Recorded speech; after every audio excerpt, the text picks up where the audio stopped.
Ngayon ay March 15 at kakatapos ko lang sagutin yung napakarami yung comments. Di ko in-expect talaga na napakadaming taong sumusuporta at yung mga taong hindi ko in-expect na susuporta, nandito sila nakasuporta. Nakakagaan lang talaga ng puso. Ang problema ko kasi ngayon, since may mga videos nga na natanggal dahil nga sa unfair na pag-report sa mga videos na yun.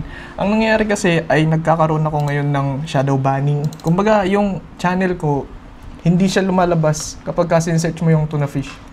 Ito. Ito yung footage ko nung Wednesday. And pag search mo yung tuna fish, di ba, walang lumalabas. May mga konti, pero dati halos ako lagi yung magiging first 7 videos niyan. Pero ngayon puro literal na tuna na hindi ko maintindihan. Tapos syempre, hindi lang naman, sa akin kasi to Kung tutusin nga, akin na to platform o internet. Amin na dapat to Dapat puro tuna fish na ilalabas pero hindi nga Kaya nagtanong ako sa mga kaibigan ko at pina-search ko sa kanila, at least iba yung IP address. Ganun din.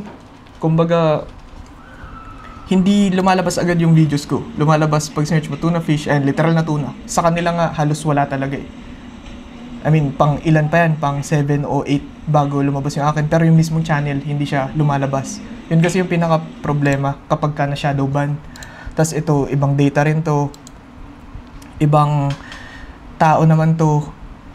And ito, partida nakasubscribe pa sa akin to, pero hindi rin lumalabas yung channel ko sa kanya. Lumabas, pero hindi... Actually, hindi nga ata hindi nga. Hindi lumabas yung videos ko. Yun kasi yung problema ng shadow banning. Pagdating naman sa ngayon, pag sinearch mo naman na yung tuna fish, at least kahit papaano, lumalabas na yung... mismong channel ko, lumalabas na siya. Dati, hindi siya lumalabas.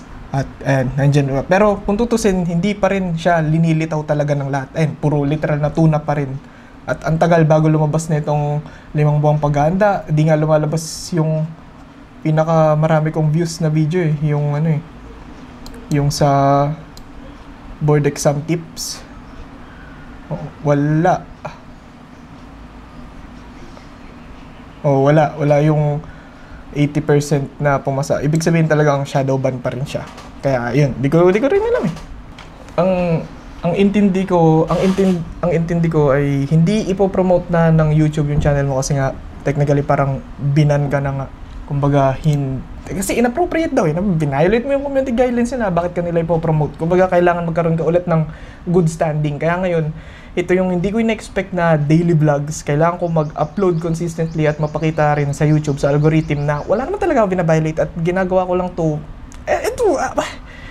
Wala. Kumbaga, siguro, yung emphasis nun, baka nga naman mamaya ay literal na gago ka. Kumbaga, yung mga content mo, puro katarantaduan. Pero yung mga content ko naman, di naman puro katarantaduan. Kaya, nakakalungkot isipin na ganito yung nangyayari sa estado ng channel ko. At ang nakakainis nga, halos Monday simula nung unang mag-delete yung videos na YouTube ko. At ngayon, Sabado na. Kumbaga, 6 days na yung lumipas at wala pa ring remedyo. Kaya ngayon, parang iniisip ko, baka mamaya kailangan kong magsimula ng hashtag. Siguro, hashtag free o protect creators, yung ganun, yung talagang maririnig kasi hindi ko maintindihan. Ang dami yun Sobrang nagagalak na nga ako, di ba? Ang dami nyo nagko-comment pero parang wala naman talagang nangyayari. Ayun, hindi ko alam kung umabot sa YouTube kasi kung tutuusin, yung content na nilabas ko nung Thursday ng umaga, ito, isipin nyo 900 views na agad yan, pero parang walang nangyayari. Hindi ko rin alam. Isipin nyo, patay na patay itong mga videos na to. Okay lang naman sa akin kasi ginagawa ko lang naman talaga yung videos para sa kasiyahan. Tapos, itong videos na to na in-upload ko nung Thursday, sumabog at parang wala pa rin. Di ko na alam kung paano makabot sa YouTube sa totoo lang. Naghihintay lang din talaga ako ng email response. Pero hanggang dun lang. Kaya yun. Yun lang. Thank you ulit. Thank you sa mga nag-comment, nag-share, nag-like. Thank you. Appreciated.